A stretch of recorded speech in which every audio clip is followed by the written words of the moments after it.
अभी तक किसानों के लिए सबसे बड़ी समस्या थी कि अगली फसल के लिए समय कम होता है और उस पराली से निजात कैसे पाए, उसके लिए समस्या बनी हुई थी। तो वो किसान उसको पराली को जलाता था।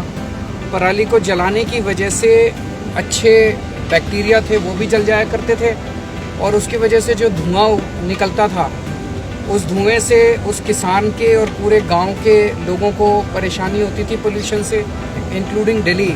पूरे नॉर्दर्न इंडिया में फैल जाता था जिसकी वजह से सबके स्वास्थ्य के ऊपर प्रभाव पड़ता था। सब लोग प्रदूषण से पीड़ित रहते थे।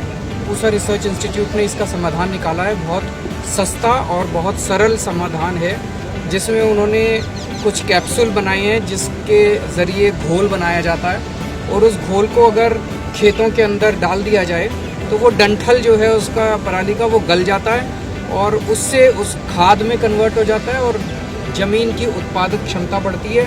किसान की फसल ज़्यादा उगेगी और किसान को फसल जलानी नहीं पड़ेगी।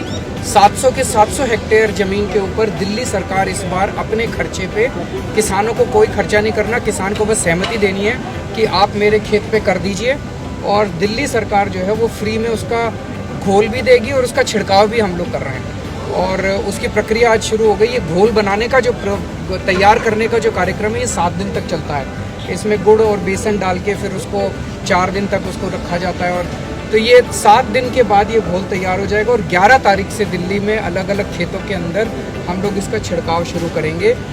हमें पूरी उम्मीद है कि ये सफल होगा। अगर ये सफल हो जाता है तो ये इतना सस्ता है कि आप सोच सकते हो दिल्ली की सारी 700 हेक्टेयर ज़मीन पे घोल बनाना, छिड़काव करना, इसका ट्रांसपोर्टेशन सब मिला के हमारा 20 लाख रुपए का केवल खर्चा आ रहा है। तो अगर ये होता है तो ये एक तरह से आसपास के राज्यों के किसानों के लिए भी एक समाधान देगा।